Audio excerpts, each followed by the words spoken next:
Hello, property lovers, and welcome to your front row seat of awesomeness. This is Property Focus, your window into the world of architecture, building construction, and real estate. What piano is to grand Property Focus is to television. And we're back with our third series on what is a super house. Folks, you probably want to tune in because today we have an extraordinary, beautiful, highly detailed house that is coined as one of the most luxurious houses in Nairobi. Almost anchored to the site, this sensational piece of architecture sits amidst vegetation and is said to cost 650 million Kenya shillings. My goodness. But that's not all, as we have a private enclave of 30 luxurious residences on 20 acres surrounded by lush scenery and unmatched views. These 5-bedroom charming houses will literally blow your mind. You're definitely in the right place, and it's all about designs that will make you rethink the traditional house. It's all property focused right here, and we like to show the very best of what Africa has to offer. So get comfortable and welcome to the show. I'm your host, Peter Ngigi. Now let's get in and find out about this magnificent house.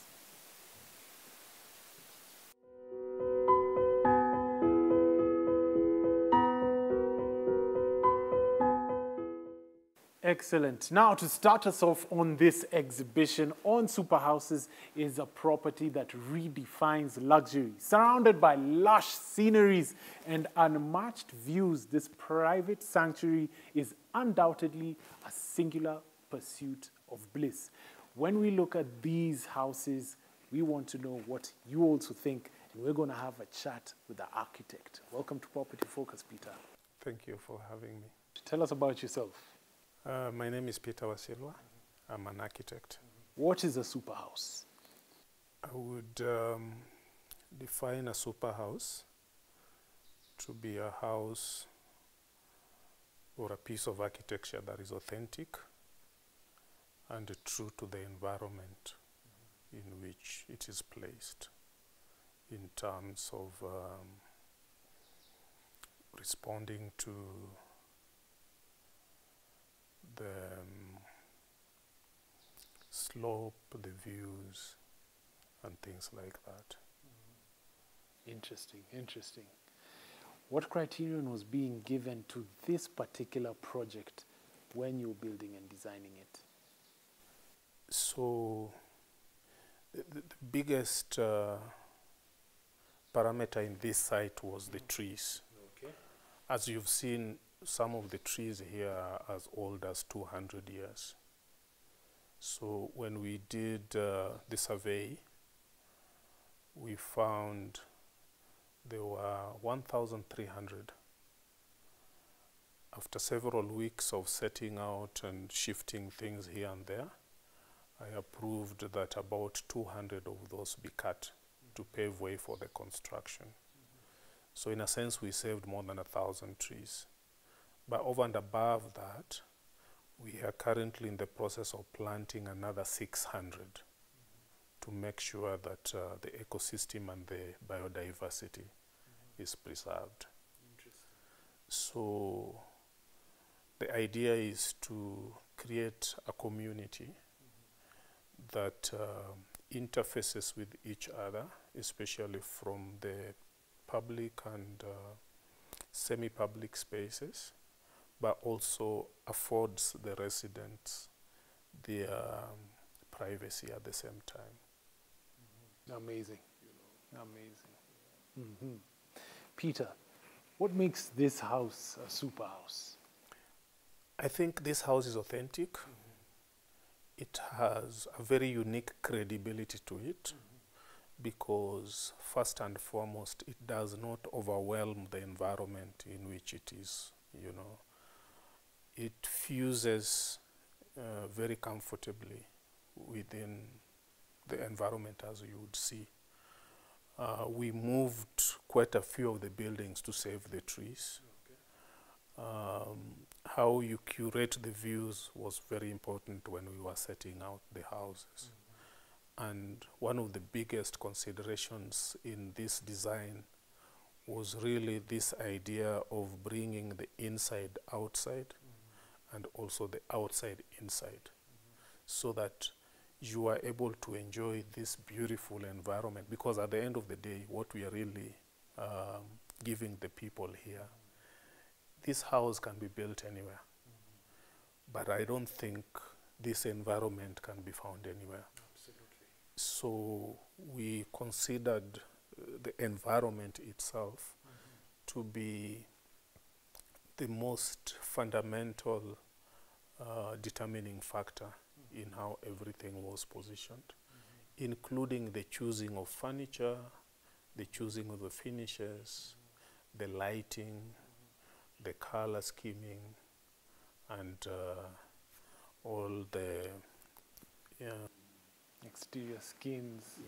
Yes, yes. You can see how understated and conservative the color scheming is. Yeah, very monochrome, subtle. Yes, because at the end of the day, our aim really was to make sure it is the environment that stands out, you know. And we've curated the trees in a way that, you know, where even a road had to move to, and we did exactly that. Wonderful. Yeah. Wonderful. Peter, there's a young architect who's watching you, and what do you advise him or her at this moment? I know there's a lot of advice out there, so I'll not be telling them to work hard, because I think that is the bare minimum. But I think one aspect I would stress is the power of patience. It takes time to push a project to this level. And by time, I mean sometimes years. Earlier on, I told you about Westminster Abbey. It took about 200 years to build, you know, and over the years, you would imagine how many additions there have been. There's a bit of an impatience right now, even with my generations and especially the younger architects. I think patience is the name of the game. Patience is the name of the game. That's what I would advise. Yeah. The time takes time. It takes time. It takes time. And if it was meant to happen, it would happen. Well, thank you very much for coming onto the show. Brilliant. And there you have it. If you've got 89 million bob, you can see what it can get you. I think it's worth it. What do you think? Reach out to us on our social media handles that you can see right below on the screen. We're going to take a short commercial break, but when we're back, we've got another property, 650 million shillings worth. Let's go have a look. Stay tuned.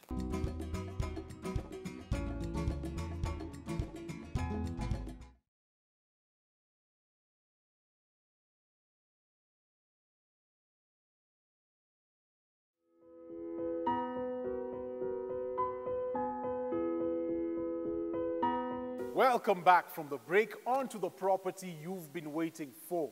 Our second reveal of our superhouse is one that is a modern interpretation of life in the Kenyan countryside with sun-filled days and the beauty of nature. This property boasts 6 bedrooms, all en suite, extensive balconies, a gym inside and outside, jacuzzis, luxuriant gardens, and pools surrounding the property, placed to act as a stage by providing a veritable theater for the intensity of the magnificent Kenyan rains. Oh boy, oh boy. The architect of this property built this with the intention to show what Africa has to offer through its artistic lens. A true masterpiece designed by Kenya's renowned architect, Merhaz Ehsani. Let's look at one of Kenya's most luxurious mansions with the man himself.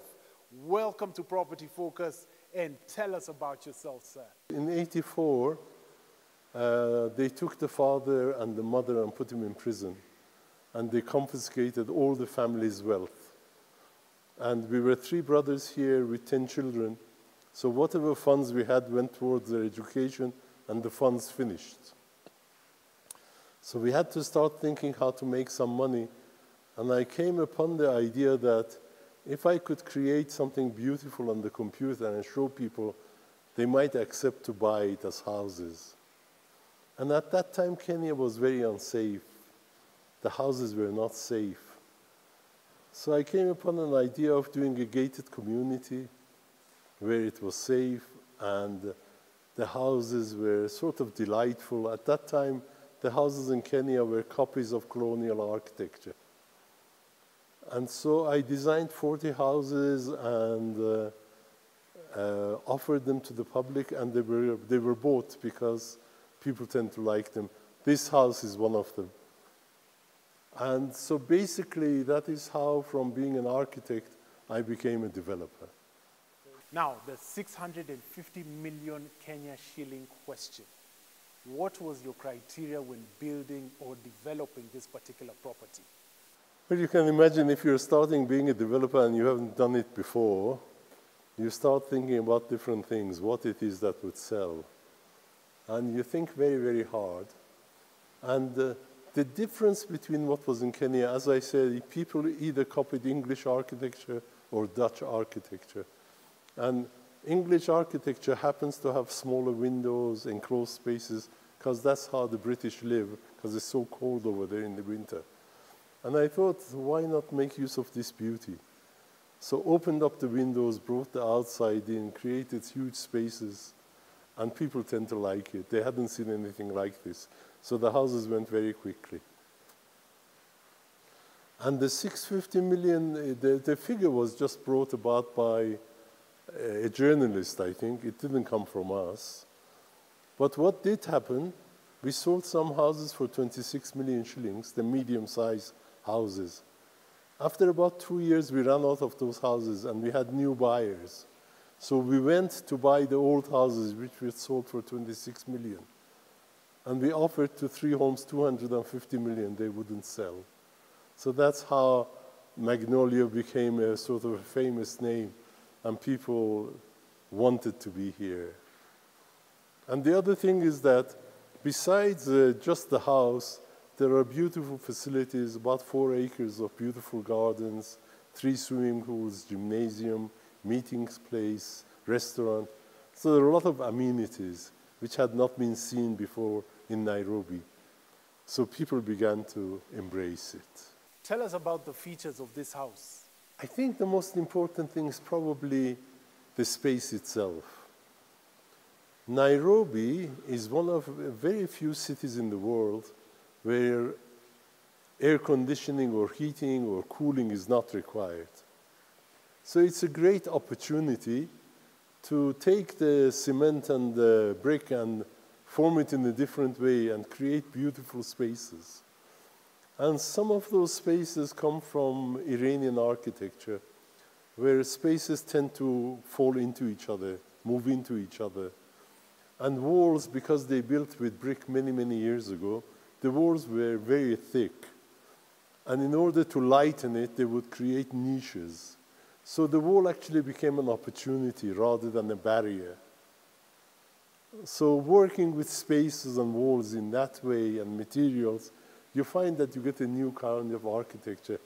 But in all, I think, beside being functional, create a feeling of delight.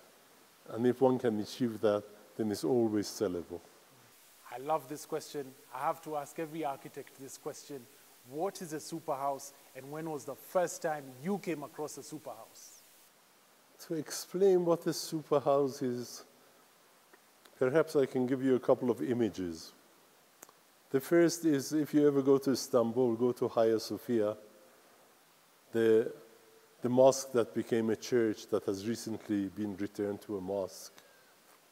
You enter a doorway and you go down a passageway, not very wide, but longish, and there is nothing at the end, and you turn right into a door, and you go through that door, and suddenly there is an explosion of space.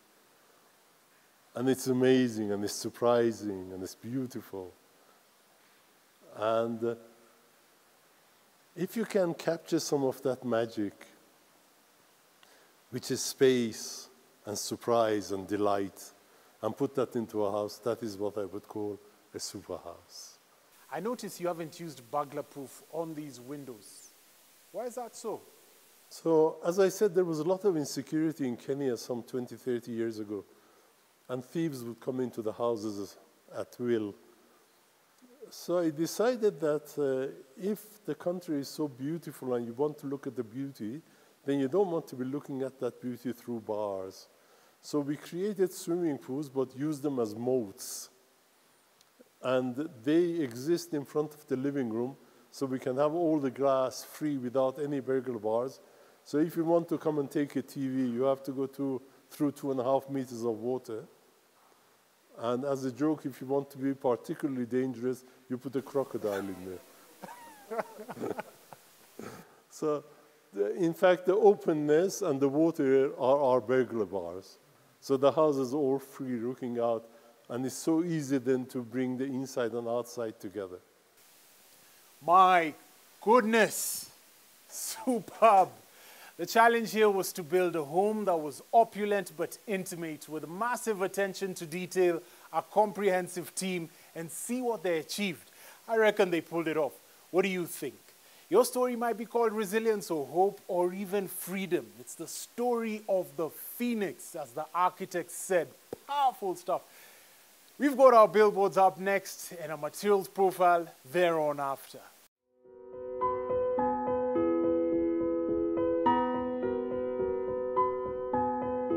Now, to top it off, you've got a super house and you need to ensure that the lighting, ambience, mood and everything is all right and a-okay. So we got a lighting designer to tell us about this. I've never heard of one before, but we're going to find out in a moment because we have the man of the moment. Thank you, Peter, for having me in your show. Brilliant. Well, thank you very much. Tell us about yourself. I'm James Kahiga from Lucy Tech East Africa. And I'm a lighting designer. Brilliant, brilliant. Okay. Tell us about lighting designing or light designing. Tell us about that. Basically, a lighting designer is someone who designs and develops good lighting plans and functional lighting plans for any built environment. So what types of lights are there in the market today? Generally, lighting is huge, but we have categories of various lighting. How you determine each category is mainly determined by the task that you want to have it, or the space that you want to have the lights installed. The main thing that we consider whenever we get into any space is how is this space going to be used? Who are the people to occupy this space? Then the second factor is what are the characteristics of fixtures that we can put in any space. There are three characteristics of light fittings that we always have to consider. One is what we call the color temperature. Color temperature is simply how warm or how cool a light fitting is. The second issue that we always consider is what we call the beam angle. Beam angle is basically how the angle at which the light fitting illuminates a space. This varies from 10 degrees to about 100 degrees. And these are key factors that we consider whenever we are designing lighting for any space. The third factor is what we call the light intensity. This is, in technical word, called the lumen output. Lighting has various lumen output, depending on the manufacturer or depending on the use for any space. So these are the three factors that we consider, and these are the main key things that make us determine what type of light fitting we can use. Currently in the market, what is trending is LED lighting. And in all our designs, we have to make sure that we incorporate LED lighting, simply because it has so many factors which we may discuss. What are some of the common problems that comes with lighting? Peter, when you do poor lighting, it becomes very costly. one, lighting really affects the one's person's well-being and health. Lighting play a key role in the sleeping patterns. So if you have a poor, poorly designed bedroom, you'll never have enough, or you'll always have difficulties sleeping. For example, this is determined by the color temperature in a bedroom. We always advise or suggest or design in all our inputs where we are supposed to design. For an area like a bedroom, we should have a warm and calm output from any light source, where you can only get this from a warm light. This will enable you to have a very deep sleep overnight. Two, we also incorporate technologies where we do low-level lighting. In an instance where probably in the middle of the night you want to go to the washroom, you don't need to light up the entire room. Only the low light levels will come on, and these are put on what we call the occupancy sensors. They'll come on, which will guide you to the washroom and back, and you won't have difficulties in getting back to your sleep. The second thing is lighting also in a built environment or in a working environment really improves on productivity. Because if you're in a dimly lit office, for example, it also tends to be kind of boring to be in that room. And within no time, you'll start developing headaches and all that, because your eyes are always training to do what you're doing. Exactly. Two, whenever we are doing the design, lighting where has high glare, we always cause a visual problem. So we always maintain low glare lighting, especially for residential houses, or diffused lighting for areas where we have like an office. We always have diffused lighting. And also we tend to increase the types of controls, in that you can be able to dim and play around with the intensity so that you can achieve the most suitable output that you need for whatever task you're undertaking. What are some of the latest trends when it comes to lighting? The current trend is what we call the human-centric lighting, which is designed to work with the natural lighting. We all know natural light is the best light. So what most of the manufacturers or designers are coming up with is lighting that will work in tandem with the natural lighting, which is what is the human-centric lighting. That is the trending thing, and also what we call the tunable white, which is basically you can change from a same fixture, you can change from warm to cool. So we can have it incorporated with the best system, where in the morning you can have a morning scene, midday scene, in the evening you can have the same working automatically. So this is best suited for homes and also for eateries, restaurants, hotels. Okay. Yeah. Now, no pun intended, but any closing remarks as you light out our viewers' lives? There's always this misconception of good lighting being expensive. But as a lighting designer, I want to tell our viewers that good lighting is inexpensive. Wonderful, always a delight. Thank you, Peter. Well, there you have it from James, a light designer, on how to light up your home. This has been wonderful. Thanks for tuning in. This has been absolutely wonderful, and thanks for being with us from the start of the show to the finish. As always, if you want to advertise with us, you can reach out to us on our property sites or Property Focus on Facebook and Property_Focus_ on Instagram. Or you could even call or text or WhatsApp us on 0799 078 202. Till next time, folks, I've been your host, Peter Ngigi.